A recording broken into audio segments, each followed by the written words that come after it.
Good morning. Good morning. Good morning. This is what Christians believe. So, Amen. what I want to do today is just want to invite y'all into my life a little bit. Okay. Earlier this week, I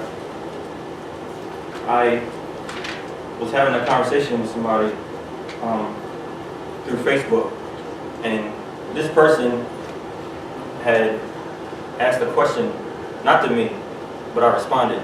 I know them though. They asked a question about having struggles with is Christianity real or versus other religions, which one is right, you know? So I commented, and we had a conversation, and at the end of that conversation, someone I don't know commented, and this is what they said: what if there isn't a right answer, and there's no and there is no right or wrong? God is just simply satisfied with whatever you come up with because He created you. So today I want to focus on that response. I'll read it again. What if there isn't a right answer, and there is no hell, and there is no right or wrong? God is just simply satisfied with whatever you come up with because He created you. So I didn't respond to this person, but I did want to. I want an answer for myself. So I'm going to give you two answers from the book of Romans. Now, this person said, what if there is no, basically, what if there is no right answer, meaning, what if there is no God? So my answers are going to come focused on, here's how you know God exists in the Bible. Here's proof. So the first one is Romans chapter 2, verse 15. It says,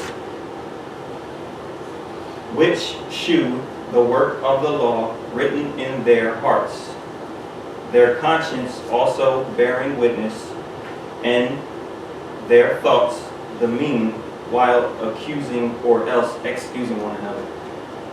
Now that verse is talking about Gentiles.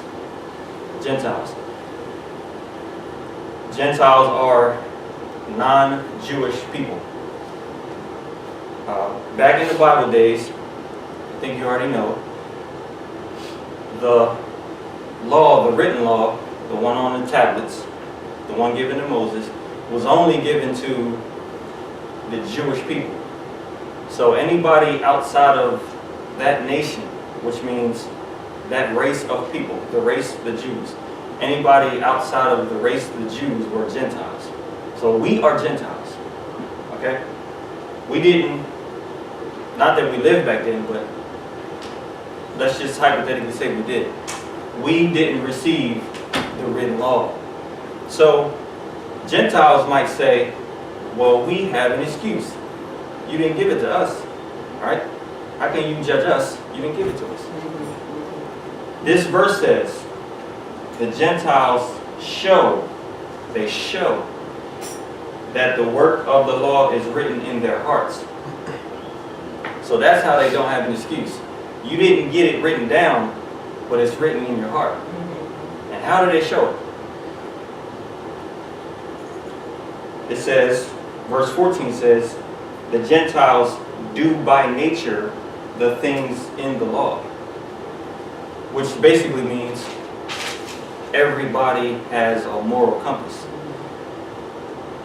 And the evidence that the law is in your heart, verse 15, conscience also bearing witness. Your conscience gives testimony, or your conscience testifies to the fact that the law is in the heart. When it accuses or it excuses you, when your conscience accuses you of something that you've done wrong, that's evidence that the law of God is in your heart. Amen. Where did you get your morals from? God. That's proof right there He exists. So for the Gentiles who didn't receive it written down, that's how he can judge you. Because you have it in your heart and there's no excuse. And the second answer, I'm sorry, let me say this first. Let me just give you a few scriptural evidence first. In Genesis 3, verses 8 through 11, Adam, right? That shows evidence that he had the law of God in his heart. What did Adam do after they ate the fruit? When God, it said God was walking through the garden and he was calling Adam. What did Adam do? I hid it. That's conscience. That's conscience. I hid because I heard you coming. That's conscience. And also in Job 27, verse 6, we all know Job suffered. Job said to his friends, here's what his friends did. His friends came and his friends said this to Job. You must have sinned because to go through this. There's no way this stuff can happen to you unless you've done something. And Job was saying, I didn't. So that's the whole rest of Job. They're going back and forth. Job is saying, I didn't do anything. His friend saying, yeah, you did. You wouldn't get punished like this unless you sinned. So in Job chapter 27, Job says, my conscience is clear before God. So he's saying, even though I suffer these things, my conscience is clear. That's how I know I've done no wrong. Right. So the second answer, how do you know God exists, is in Romans 1, verses 19 and 20. Verse 19 goes right along with the verse I just read in chapter 2, verse 15. Verse 19 says, we heard it before, that which may be known of God is manifest in them, for God has shewed it to them. That's the same thing as saying, it's in your heart. He showed it to you. It's clearly evident. Now verse 20 is important. Listen. For the invisible things of Him. The invisible things of Him. God is invisible, right? The invisible things of Him means God's characteristics. Though He's invisible, His characteristics. From the creation of the world are clearly seen.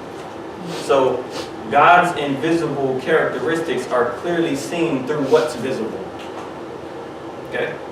His invisible characteristics are clearly seen by what's visible. And it says the creation. That's evidence that God exists, the creation. It says being understood by the things that are made. His eternal power and Godhead, so that they are without excuse. So, we talked about creation. You can look at creation and say, there's got to be a God. Now I'm going to give you one example. Because that's not enough of a thought to really think. So I'm going to give you another example. I'm going to use the ocean as an example, okay? Jeremiah, listen, just listen. I'm going to read it for you. Jeremiah 5, verse 22.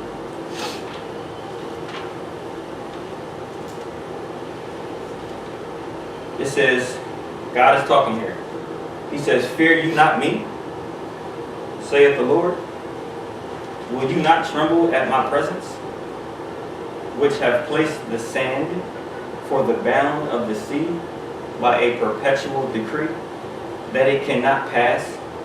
And though the waves thereof toss themselves, yet can they not prevail. Though they roar, yet can they not pass over it. The earth is 90-something% water. Why are we not underwater? The ocean moves. Evidence is if you go to the beach. You stand on the shore, what do the waters do? They come forward, don't they? They keep coming forward. Why can't they pass that sand? There's so much water out there. Why can't they pass that sand? It's in this verse. Listen. I've placed the sand for the bound of the sea by a perpetual decree, that it can't pass it. Although the waves toss themselves, yet they can't prevail. Though they roar, yet can they not pass over it. In Psalms 104, verse 9, it says, God has said to the sea, stop here. All right. everything is cause and effect, right? If I looked at y'all and said, where did you come from? You'll say, my parents. And then I said, where did your parents come from? Their parents. Where did their parents come from? Their parents. Eventually you're going to get to Adam and Eve, right? Amen. Where did they come from? The Big Bang? An explosion? Okay, where does an explosion come from? That's an effect. What caused the explosion? Where does the explosion come from? Another explosion. Where did that explosion come from? Another one. So, where are you going to get? You're going to keep going. You're going to keep going and never have an answer. There has to be somebody who always was to start everything. That's why Psalms 14:1 says, the man who says no God is a fool. That's dumb to say that. It's clearly evident by what's seen. So does that help? Amen.